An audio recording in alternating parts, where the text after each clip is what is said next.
Today I want to talk about the Proto 2000.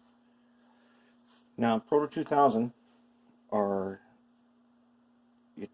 it's a Life-Like product, and they're usually readily available at a pretty reasonable price. And so I'm doing maintenance on a set of Proto 2000s for a local train club, and they brought me this. It's a Great Northern 610. Okay, here's the shell. And what I want to talk about is, let's get in there a little bit. Okay, I want to talk about rebuilding these. So, and let's talk about how you would set them up to be DCC ready. All right, so let's take a look at what we have done. Let me zoom out. Oh, no, let's zoom out a little bit. Okay, now, let me hold this up here. All right, so here's the thing. This weight, which I have painted in a, I don't know, it's a light color. Let's just say it's a light color. This weight comes off, and under here is essentially the Athearn type blue box latest edition mechanism. All right. There is one of those jet motors, and I took this one out and I totally rebuilt it. Works awesome. I polished up the flywheels. This weight sits down on top of it, and basically this is a fairly heavy locomotive. Now this particular one,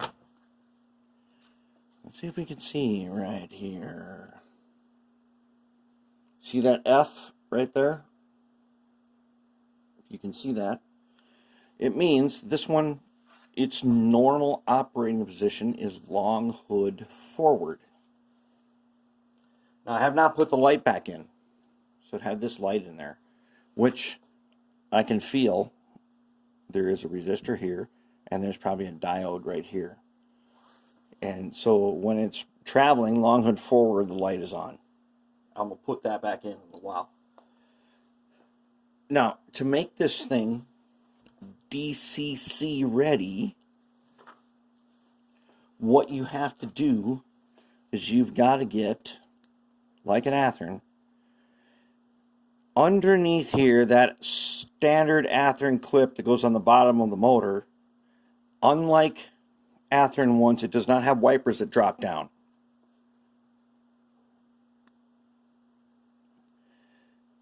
The frame is energized by the black wire. Then, as you know, we call the rail closest to you the red one. The one farthest from you is the black wire. If the locomotive is sitting on the tracks, let's get them on here. Okay, if it's sitting on the tracks like this, right? If that's on there, and the arrow on a DC power supply is pointing to the right, the locomotive should move to the right. Okay, so we have wired this thing correctly. Now, here's the thing.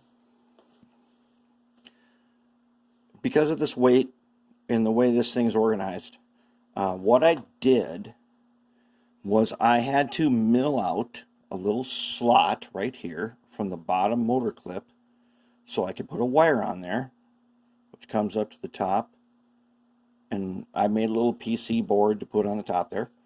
But you've got to get a wire from the bottom of here up to the top. Now, when you open these up stock, there's a wire on the outside, which does fit under the shell with no problem.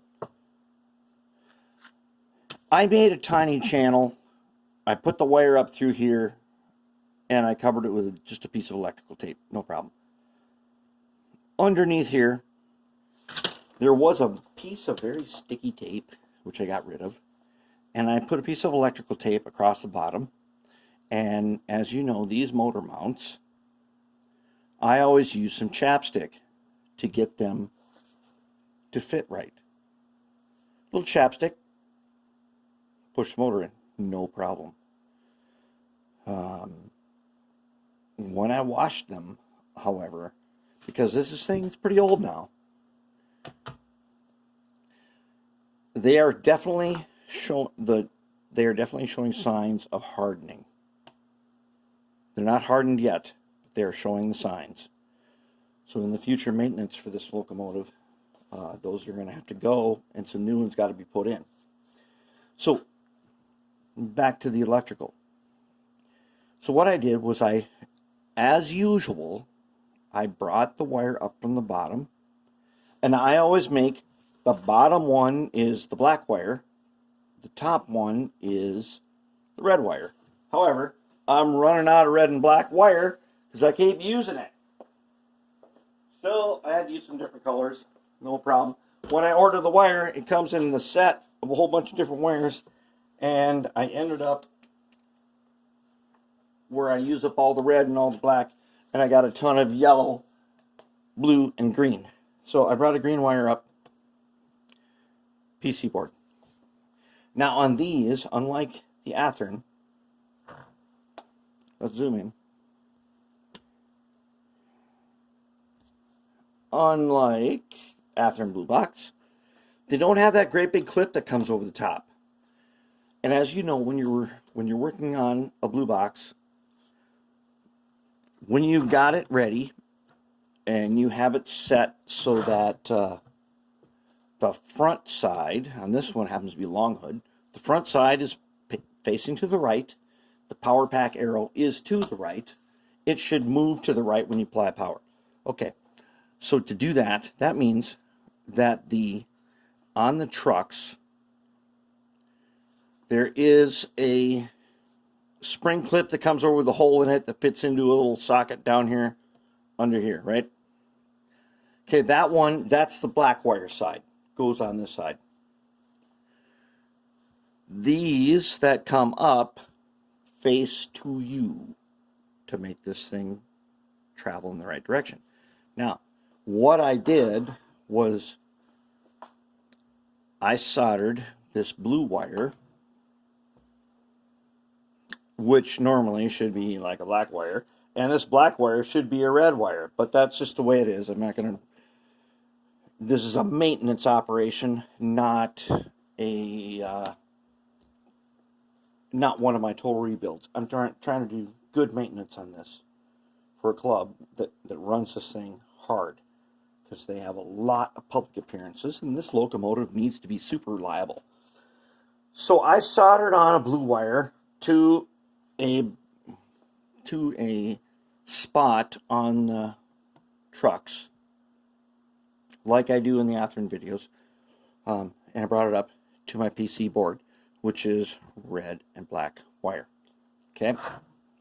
Now, I know I don't have red and black. I just told you I'm running out of red and black. But basically, the wire, all the wires on this side of the locomotive should be soldered to this side of the PC board. All the rest of them on this side should be soldered to the other side. And that's what I did. So I cut a little channel to bring up my wire and brought it over to where it goes. That's what I did with this. All right. Now, what else did I do? Took the trucks completely apart, put them in the ultrasonic cleaner with mean green, and that mean green is super dirty because it has been used to strip a bunch of paint, and it is really dirty, but I still put them in there in some little wire baskets, and everything turned out super clean. Now I got to change that. I got to change that mean green in there because it's really getting full of paint, but it still worked. So now I've got the wires coming up. Now this PC board that I just cut this from a piece of copper clad. See this? This is what's called copper clad PCB. Okay?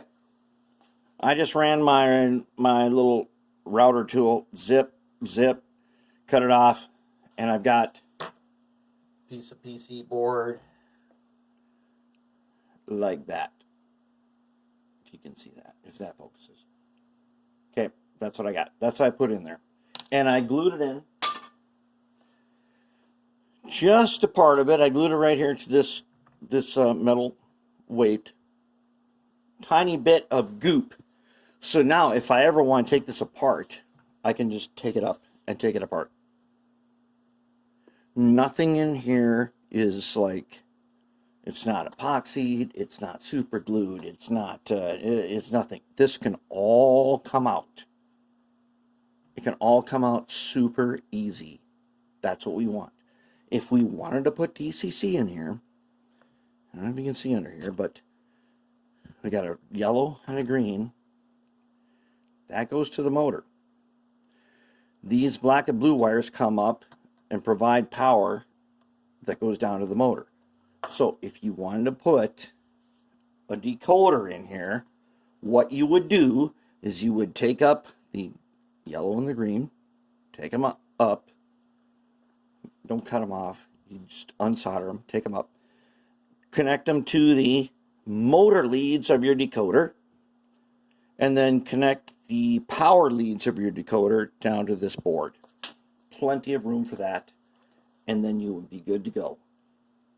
This is totally DCC ready and very friendly to adding in a simple decoder here.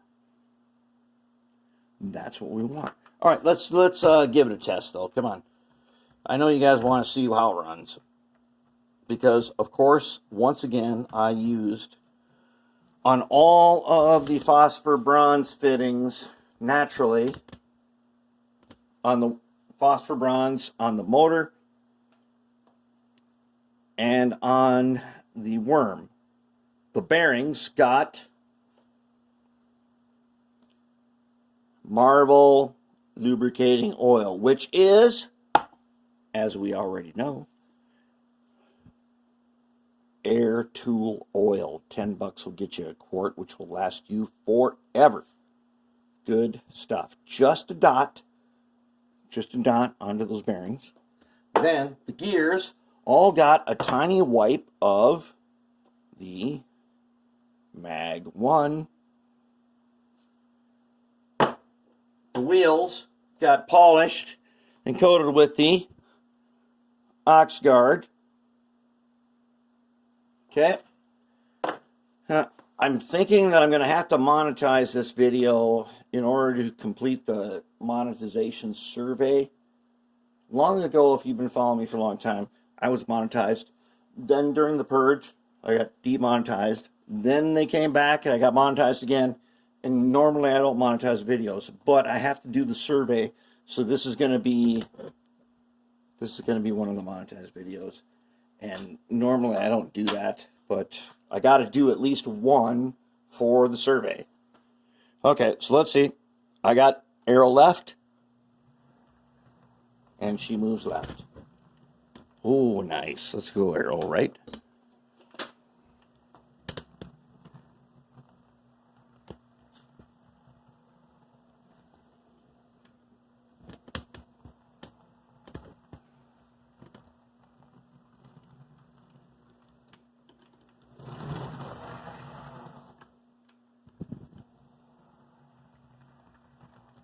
Very nice. That's the Proto 2000.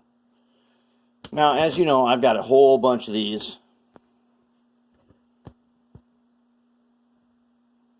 You can focus in on that. Okay. I got a bunch of these.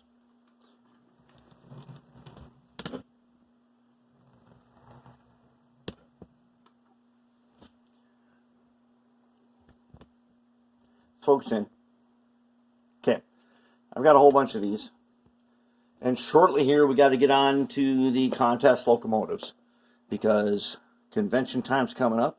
And I got to get my 5 locomotives ready. We're going to get on to those.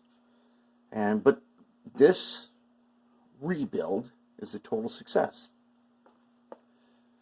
Those are some considerations for Proto 2000 rebuilds if you're going to do DCC. which is kind of important because a lot of you are going to get out there and you're going to get some of these and think that they are way more complicated than they are. Or there are so many people who rebuild these. There are just tons of people who do these. And there are tons of articles and tons of things. Everybody uses all these different methods. What I'm telling you right now is you need to get a lead from the bottom up to the top. A lead from the motor up to the top. Leads from your trucks to the top and make sure it goes in the right direction. Once you do that, then you can go ahead and do DCC. Now, what about the axles? Cracked axles? I've covered that before. I'm going to cover it again later. But I'm going to tell you right now, the cracked axles can be repaired without buying new ones. Yes, you can do it. We've solved that problem before. We can solve it again. And I've got 4 more of these to do. And we'll probably get to one that had one. This one here did not have cracked axles. So we should be good to go. Right now, it's running awesome.